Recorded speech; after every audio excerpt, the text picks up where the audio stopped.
In today's show, I'm looking ahead to the games on Friday. There are 11 of them.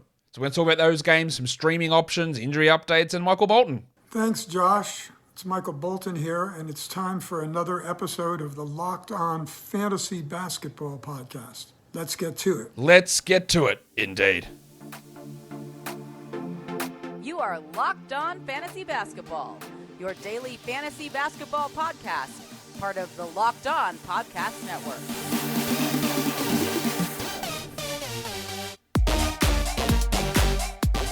Hello and welcome to the Locked On Fantasy Basketball Podcast, brought to you by Basketball Monster. My name is Josh Lloyd and I am the lead fantasy analyst at basketballmonster.com.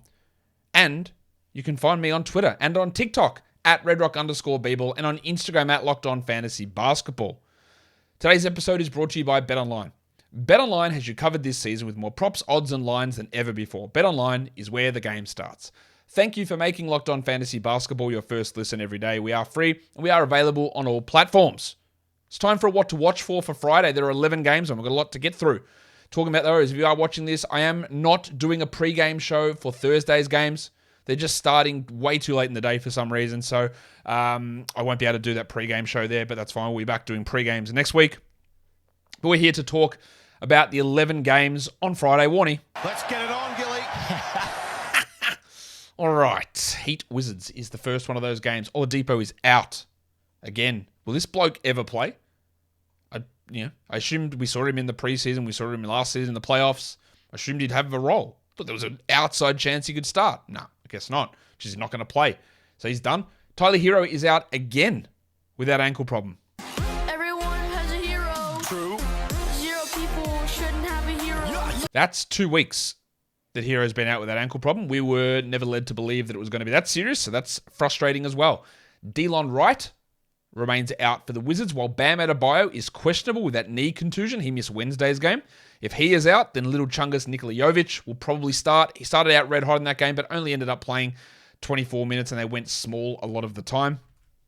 We've also got Caleb Martin, who's on the injury report as questionable. Now, if he is out with knee tendonitis, then you're going to get way more from Strus, way more from Vincent, way more from Duncan Robinson, way more from Jovic, and more from Dedmon, who is also questionable with a foot injury. The Heat are copping it at the moment. Jordan Goodwin, who we we knew was playing well and was closing games. We thought that might have been a serious knee injury. He's officially listed as questionable. I think his 12-team appeal is probably gone, but we want to see what his role is if he actually does play. For the Heat, who are we watching? Maxi Strus, the Winter Soldier. He's been really good, especially of late. His best category is threes, and his second best category is free throw percentage. I do think the free throws may fall off. He hasn't missed one in 2 weeks, and that's really bumping a lot of his numbers up, as is the extra usage and minutes with Hero and Oladipo out. So I would consider Strus a sell high, but he's a 12-team league guy for now. I'm just not convinced that lasts long term. And then Little Chungus. Could he start at the 4 if Martin is out? Does he start at the 5 if Bam is out? There are 2 opportunities for him to be a starter. I don't think he'd be a 12-team streamer, but maybe 14-team leaguer if at least one of those guys is out. Well, for the Wizards, it's been a really strong run of form from Denny Avdia, who's played 30 minutes in 4 consecutive games. I do hope that they continue to play Avdia 30 minutes. I think his fit with the starting group is really good, and that is enabling them to be performing better. What they've won 4 out of their last 5, and the only loss was that 1-pointer against the Thunder. Avdia is pushing towards 12-team value. He's not there yet, but he is pushing, and that gives us something to watch. We also want to watch Kyle Kuzma, who is playing big minutes at the moment. 41, 33, 34, 39. It was very interesting to see him play 39, even with Beal back, and pushing the value of guys like Rui Hachimura way down, and Dan Gafford as they went small and played some Kuzma at center-type lineups. The second game, it's the Hornets and the Cavaliers. The Cavs are 9-point favorites in this one. And the injury situation, we've got LaMelo Ball out. We don't have a timeline on it. For his ankle injury, I would expect that it might be a week, but honestly, who knows? We just don't know, and it's frustrating. It's frustrating that we don't know about Dennis Smith Jr. because he has missed the last 3 games with an ankle sprain, and we'd be loving him. We'd stream him in for sure. But if he is out and Ball is out, then it's going to be Teo Maledon, the Salt Flake. Theo Maledon. He is going to have to start. Maladon has been getting minutes over the librarian James Bouknight, 20, 25, and 22 minutes the last 3 games from Maladon. So if those guys are out, we need to pay attention to him. Gordon Hayward, still we don't know whether he's returning. And then on the Cleveland side of things, Dean Wade and Jared Allen have missed the last couple of games. We don't know their status at this point. What am I watching? Well, it is Maladon in Charlotte. Like, Dennis Smith's a great stream if he plays. Otherwise, it is going to be Maladon. And then Kelly Oubre is taking a lot of shots. Some may say too many, and he's missing a lot of those as well. But the volume is there for him to be a 12-team league guy. He's also played 36, 35, 34, 34, 36 minutes the last 5 games. Coincidentally, or perhaps not coincidentally, they've lost all but one of those games because he's not a very good player. But he is taking a lot of shots, and that's important, especially for points leagues. For the Cavs, I want to watch Kevin Love, whose ranking suggests he's a 12-team league guy. I suggest he possibly isn't. Last game with Jared Allen out, they did move him to the bench. And he's played like those 21, 22 minutes a night. And I'm not sure that's enough to be an absolute rock-solid 12-team league guy. But we watched that. And we watched Lamar Stevens, who had 4 blocks last game. He's the one who started in place of Allen. Can he find a regular rotation role? And if he does, is it at the expense of Okoro or Osman or taking minutes off LeVert? He's a really good defensive player. But I don't think he's going to have much fantasy value, despite having those 4 blocks in the last game, which was obviously great. The Bucks and the Sixers. Milwaukee continues to be banged up.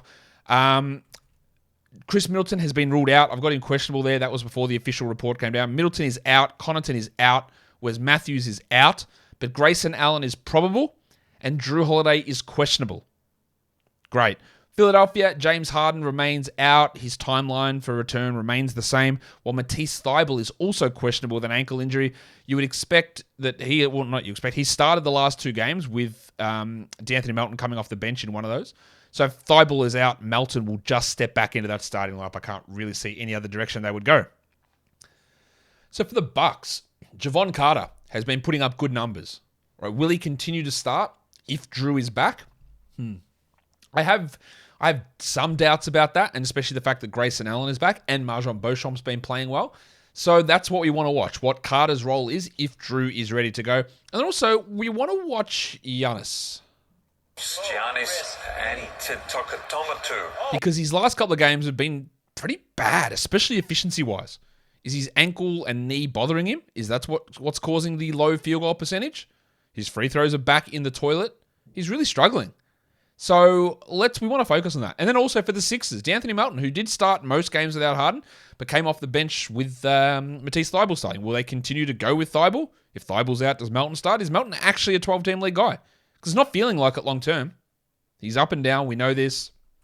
He's inconsistent. The playing time's inconsistent. The shooting has been inconsistent. We want to watch that. I also want to watch the Thick Hogsman, Tobias Harris. I think I am a TH. T to the H. Yeah, TH for life. He's been getting really high steal numbers, and it's inflating his ranking. Does that steal thing continue? Does he keep doing that? Because everything else has been a little bit iffy. But that's been great. So we'll see whether he's able to continue that and keeping his ranking inflated. Today's episode is brought to you by MasterClass. With MasterClass, you can learn from the world's best minds anytime, anywhere, at your own pace, across whatever device you want to use. You can learn so many different things. Bob Iger, teaching business strategy. John Douglas, how to think like a profiler. Esther Perel, relational intelligence. But that's one of one or three, I just said there, 3 of 180 different instructors that they have in 11 categories. The video content is very easy to use. It's an immersive learning experience with lessons that range from specifically showing you how to execute that technique to an instructor's insights about their craft that can be translated across many fields and disciplines. So if you go and check it out, I highly recommend that you do. This holiday, you can also give one membership and get one free. So go to masterclass.com/lockedon today. That's masterclass.com/lockedon. Terms apply. Not conditions, just terms, apparently. Pacers Rockets. The Pacers are 4-point favorites in this one. We know that the wild thing, Jayshawn Tate is out, Bruno Fernando is out, and Chris Duarte are out. We're going to watch in both of these, the 2 Smiths, starting with Sticks. Stand by your man. I think he's bad. his numbers have been up and down. He loses confidence at the drop of a hat, but he still does have a really good fantasy profile. I'm okay with dropping because if you drop him, right, no one's going to add him, I don't think. And I think that's a good indicator whether you should hold this player. I think he can be better, but I'm not super confident in it. And then I also watch Benedict Mathurin, who goes out and has these scoring explosions and then goes missing and doesn't contribute in many other categories. And that's why he's not a top 100 player this season. I still think he is a must-roster guy, but we need consistency. Look at his minutes. 23, 33, 22, 37, 30, 25, 30, 22. That's all over the shop. And that's leading to inconsistent fantasy production. And then, on the Houston side, it's the other Smith. Smitty. Jabari Smith. We saw some signs of life, and I'm still encouraged by the fact that he's getting minutes. 30 basically every game. Now, he does go missing on offense at times. The shooting is still completely off. At some point, it's going to click. I don't know if it's going to be now. I don't know if it's going to be in February. I like to give most of these rookies, these high top-end rookies, until the end of November. And if they haven't figured it out then I'll drop them and I'll add them back when they figure it out. I did the same with Jalen Green last season. Yeah, add them back in January, February. But I am still going to hold on to Jabari because the blocks are there. He's still hitting threes. The rebounds are solid. We're just not getting the usage. And we're not getting good efficiency. And that's bringing him down. So I watch Jalen Green because in 4 straight games, Green has had 6 assists or more. He's also playing 38, 40, 38, 35, 36 minutes, which is huge. Like getting those extra minutes from Smith is enabling him to put up those numbers. And adding that extra string to his bow of being a distributor is also improving his numbers. Is this real? Can he be a passing player? That's something that's going to bring him, that elevates him to a top 40, top 35 upside player. Not that he's there and he's not guaranteed to get there, but getting the assists and then the next step is bringing the steals in. That's how he becomes a top 20 player in the future. We're not there yet, of course. Thunder and the Grizzlies is the next game up. Trey Mann is out. Darius Baisley is out. Desmond Bane is out. And Zaire Williams is out. At this point, I don't see any players on their injury report as questionable. So that's good to know. So we don't have those decisions to make. On the Thunder, this is going to be up and down all season. Alexei Pokusevski, he played 14 minutes last game, 37 the game before that, 18 the game before that, 23 the game before that, 32 the game before that. It's going to be ups and downs. When he plays well, he'll get big minutes. If he struggles, they've got a million other guys they try. Robinson Earl or Wiggins or Muscala or Pig Williams or... how many Williams is on this team? Lindy Waters, who they played last game. The same with Josh Giddey, who had played pretty well, but like 37, 23 minutes, 37, 33, 20 minutes. If he struggles, he will get benched. They've got some other options there. They've got guys like Jalen Williams, who can get some extra minutes, or Lindy Waters, who was hot, or even Isaiah Joe, who can get hot. Now, I'm not saying that we drop Pokusevski or Giddey because we don't. I believe we hold on to them. But there are going to be frustrations here.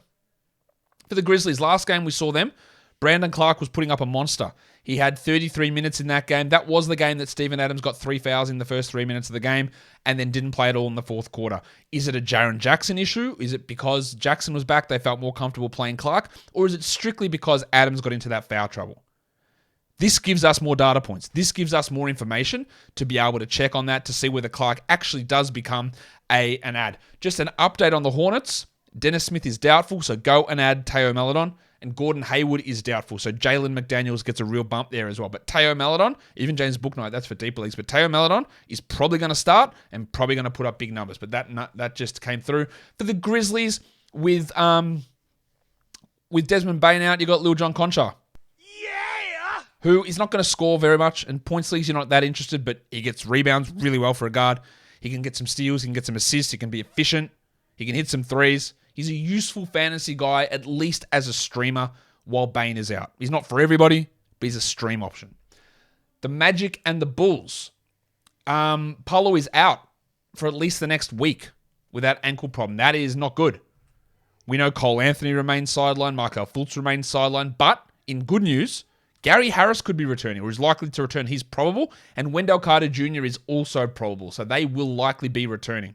So we still are never getting this full healthy Magic lineup, or even semi-healthy. On the Bulls side of things, Pat Williams is questionable with that ankle sprain that he suffered last game. Kobe White is questionable with a quad issue, and Lonzo Ball remains out. On the Magic side, I want to see what the Bol and the Mo Bamba situation is Bold will obviously continue to start with Paulo out. Wendell coming back means fewer minutes for Bamba, but he still will be able to get 20 a night. We saw that without Paulo last game or previous games. In fact, Bamba has played, if I have a look, 20, 24, 19, 22 minutes in the 4 games that Bunkero's been out and Carter has played. So, yes, his value goes up when Wendell is out, but there are still minutes available here for Mo Bamba coming off the bench. Jalen Suggs, really been impressed the last few games. Does Gary Harris impact him? Probably not. Gary Harris is going to cut into a little bit of what Terrence Ross does and probably have an impact on Chuma Okeke. And maybe there could be some discussion that maybe it has an impact on Bowl. There is a possibility of that because that's another guard into the mix and they were playing like Wagner at the 2. And if Wagner pushes up to the 3-4 more than the guys at the 3-4, like Okeke and like Bowl, maybe they lose a minute or 2 there. Bowl's recent form has been good though, 31, 33, and 35 minutes. It was the 2 prior to that that were a little bit of a worry where he played 21 and 25, and we're always wanting to monitor where that goes. Ayo Dosunmu, I don't believe is a 12-team league guy. I'd be more than happy to drop him. Don't think he needs to be held on to. I also want to watch the skater boy, Zach LaVine. He just doesn't look right, does he? The addition of DeMar DeRozan hurt him last season. The knee injury hurt him. And I think the knee injury is still a problem. He's not really giving as much effort defensively. The minutes are fine. The production's fine. But it's not blowing back up. He's not putting up gigantic numbers. So I want to see if there's any extra step there. If Williams does miss, I expect Javonte Green would step up and become somewhat of an interesting stream target. It might be Derek Jones, though.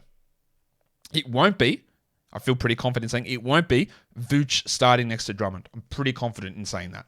But because I know many of you will want that, it just won't happen. Nuggets and Mavericks is the next game we're going to take a look at. Jokic and Aaron Gordon, they're likely out. Michael Malone, the doctor with his advanced medical degree from Hollywood Upstairs Medical School, told us that it's very unlikely they play. I'm just going to say they're out, Jokic and Gordon, with a non-COVID illness for Gordo and a COVID illness for Jokic, so they will likely be out. So we're going to be treated again to DeAndre Jordan and Jeff Green. Fingers crossed we aren't, and Zeke Naji gets in there, but it's the doctor. We don't know what he's going to do. With Gordon and Jokic out, usage will bump for Murray, usage will bump for KCP, usage will bump for Bones Highland, and minutes will bump for Bones and for Bruce Brown. So good opportunities for all those guys. Brown has been solid enough to be a 12-team guy. So has Bones. I'm not that confident that Bones continues it, but he's been good. And then Maga Porter Jr. had a really off game last time with his shooting. He hasn't hit 30 minutes in the last 3, which is a little bit concerning. In fact, he's only gone over 30, I think, once this year. But the shooting has been so elite. But he does really rely upon points and threes and high efficiency. There's not much else in his game, and the lower minutes are a little bit of a concern. For the Mavs, Luka will return after resting last game. We saw with Luka out that both Christian Wood, the Crucifix, and Timmy Hardaway really stepped up with good minutes and good usage. Is that going to continue? I'd have my doubts. Significant doubts because of who they are as players. But can Hardaway cut into Reggie Bullock, Mr. 000, quadruple 0, quintuple 0, sextuple 0, octuple 0, Mr. Zeros, Reggie Bullock? Can Hardaway cut into some of that playing time? Because if he can get to 30 minutes, he can be useful enough as at least a streamer, especially for points leagues. Maxi Kleber is out. JaVale McGee is probable to return, while Ish Smith is still questionable with that calf strain in Denver. Today's episode is also brought to you by BetOnline. BetOnline is the number one source for all of your sports betting info, stats, news, and analysis. You can get the latest odds and trends for every professional and amateur league out there, from football to basketball to soccer and esports. They've got it all at betonline.net. We've got college football getting closer to the bowl season there. Do you think my USC Trojans can move up from the 7th spot in the rankings and push into that college football playoff, which is still ridiculous that they're at 4? I know they are moving to a 12-team playoff. The Trojans are 2.5-point favorites this weekend over the Bruins rivalry game at the Rose Bowl. Can we do it? Yes, we can. You can check all that out over at BetOnline, the fastest and easiest way to get your betting fix. Head to the website today or use your mobile device to learn more. BetOnline is where the game starts. And don't forget to gamble responsibly. Let's go to Celtics and Pelicans. No spread out at this point for this game. But what we do know is that Rob Williams is out for Boston. Obviously, Marcus Smart is questionable. Malcolm Brogdon is probable. So how that works for Derek White remains to be seen, especially if both Smart and Brogdon play. If Smart is out, do they start Brogdon? Do they start White? I think they will start White at the point guard and bring Brogdon off the bench. But still some unknowns that we need to pay attention to there. Well, the big one for the Pelicans is Zion Williamson, who's missed the last 2 games with a foot contusion. With him out, Trey Murphy is the excellent option that we use there. And as I talked about the other day, my expectation is if Zion's out, it boosts Jonas Valanciunas and it hurts Larry Nance. We'll see if that continues in this game, but we'll see what happens if Zion plays and how the Nance-Valanciunas minutes go. But Trey Murphy has been great. For the Celtics, we want to watch Derek White again, who's really good last game. And if Smart misses, I still think he is a 12-team league guy. If Smart plays, I don't think he is. And last game, now I expect it to be a fluke, but Luke Cornett played really well. And we saw early in the season Noah Vonleh was getting backup minutes. He's back out of the rotation. Can Cornett carve out a role that's more than 10 minutes? Probably not. But he does have a really good fantasy game usually, so we want to see how that fits in. For the Pelicans, Trey Murphy, Herb Jones. I want to watch Trey Murphy because he's great. Herb Jones is struggling, I think, a little bit, but I want to see what they do rotation-wise if Zion plays. Is there any chance that Trey takes over from Herb? Probably not in this game. But how do the minutes go? Does Herb stick at 28, 29 and Trey plays 28? Does Trey go back to 21 and Herb stays at 31?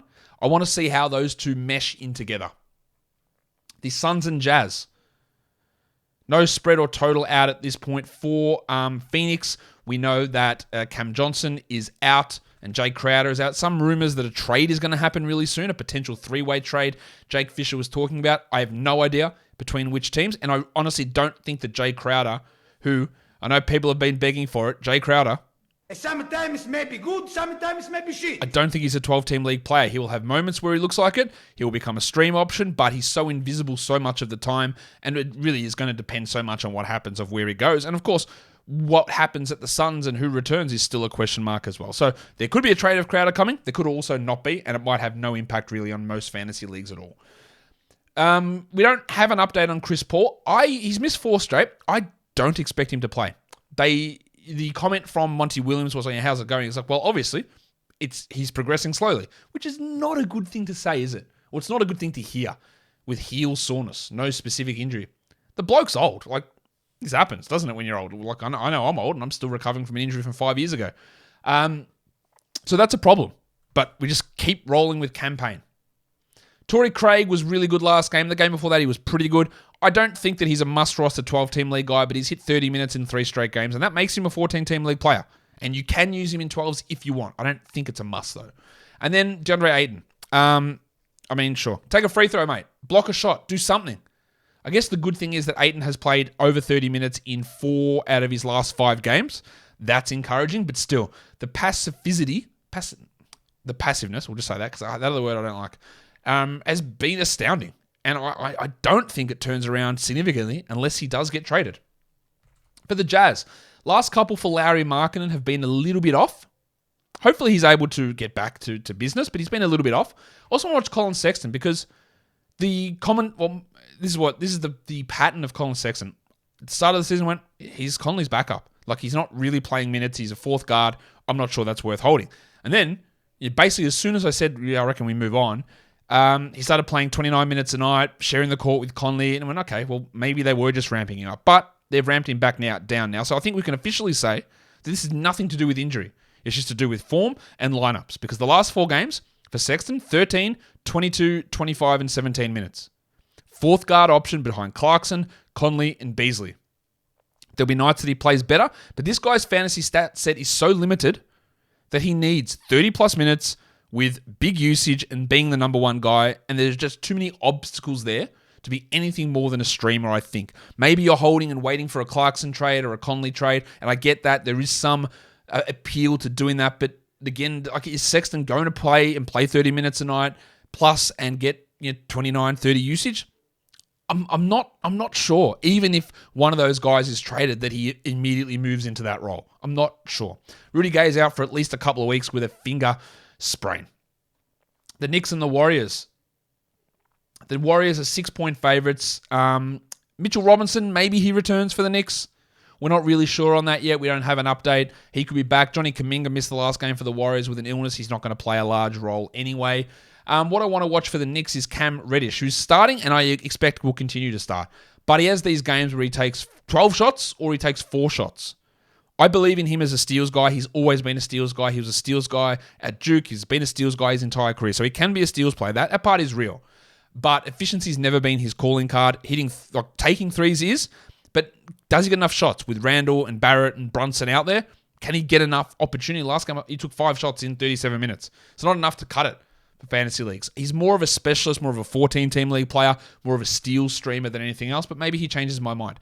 I don't think RJ Barrett's going to change my mind in one game because my opinion on him is that he is not very good. He is one of the most inefficient shooters in the league who takes too many shots. He can't finish at the rim. He can't shoot mid-ranges. He can't shoot threes. He can't shoot free throws. In fact, the consensus opinion should be he cannot shoot. And then he cannot defend. And he's not a great passer. And he's not a good rebounder. So I don't actually know what he does that's good. In a points league, the fact that he gets the minutes means that you want to hold him. In a category league, I'm not sure. I honestly, if you dropped him and he was sitting on the wire, I don't think I'd rush to grab him. But in saying that, a week or so ago, he had a nice little stretch of being a top 70 player because the shots went in. But this was 4 years. We've seen this for 4 years of RJ Barrett not being able to shoot. A 1 to 2 week sample size of shooting okay doesn't make me change my mind. Speaking of shooting okay, can Jordan Poole shoot at least okay? He really struggles in this bench role. I don't think that Steve Kerr is making a change and adjusting the starting lineup to get him in there. I don't think so. But we want to watch it. Because the Poole and Curry dynamic is interesting. Poole and Thompson dynamic is interesting. And then Steph, who is dominating. Top 3 player so far this season. I think he's second, actually. Scoring with gigantic efficiency, career-high rebounds, unbelievable efficiency and true shooting. I think there's literally only one way it can go, and that is down. And I don't think he remains a top 3 player, but he's been great. And I just want to see if... I don't want him to get hurt or to drop off, but I'd like to see how long he can keep going shouldering this load, because it's been ridiculous. The Pistons and the Lakers is the last game of the night. It is a back-to-back for Detroit, so we'll get more information on Thursday. But what happens with Marvin Bagley, Sadiq Bey, Jalen Duren? I expect that Bey starts next to Bagley, but does old mate Dwayne Casey decide that Bagley's a 4 and Duren's going to be the center now? God, I hope not. From a perspective of making sense as a basketball team, but starting Duren at center would be good. So I'm sort of conflicted there. So we want to see what Bagley's role is, his minutes are. Is he just the same old Bagley who's a points and rebounds player? Can Sadiq Bey step it back up? I don't know. I'm not sure. I think Bey you still want to hold in 12s, and Bagley's fine if you want to take a grab at him. That's fine. For the Lakers, Dennis Schroeder and Thomas Bryant are likely to return. LeBron James is officially listed as questionable with that groin issue. They said I think he'd be right for this. The fact that he's not probable means that I'm a little bit worried about LeBron and this groin and it lingering. He's had groin issues. I think his first or second season with the Lakers, he had the groin issue as well. It's a little bit of a worry. What we do want to watch, though, is on the Lakers side is Dennis Schroeder. What is his role? First game back, does he just immediately start? Does he play 20 minutes? Does he play 28 minutes? What does his usage look like? And how does that impact someone like Lonnie Walker, who is getting by on really good minutes and really good usage? Now, they could decide to play Westbrook and Schroeder together more, and that would mean that Walker, it loses out. It has to lose out. Lose out on touches, lose out on a couple of minutes. How do the Schroeder, Walker, Beverly, Westbrook, Reeves, Brown, how do all those minutes work in together, and who ends up on top? Or do all of them, outside of Westbrook, end up as fringe 12-team league players? Let's look at some back-to-back streams for Friday, Saturday. Chuma Okeke, Andrew Nembhard, and TJ McConnell. We've got the Sixers guys in George Niang and PJ Tucker. Aaron Neesmith, Taylor Horton Tucker. There's some options for you. If you're streaming in just for Friday with 11 games on, we've got Quickly, Looney, Okeke, Tari preseason, Lil John Concha. Okay. Caleb Martin, if he plays, Denny Avdia, Dennis Schroeder. For deeper leagues, we're looking at Okeke, we're looking at Torrey Craig, who can be a 12-team stream, Nembhard, Garuba, McConnell, Jeff Green, Patrick Beverly, Alec Burks. You'll notice DeAndre Jordan's name's not on this list. And then for points leagues, we're looking at Quickly, Bagley, Killian Hayes, Mason Plumlee, Kevon Looney, Lonnie Walker, Timmy Hardaway, and perhaps Marjon Beauchamp, depending on Drew Holiday's status. And that, guys, will do it for me today. Don't forget to follow this podcast on Apple Podcasts, Google Podcasts, Stitcher, Spotify, Odyssey. Give it a thumb up. Leave your comments down below, guys. We are done here. Thank you so much for listening, everyone. See ya.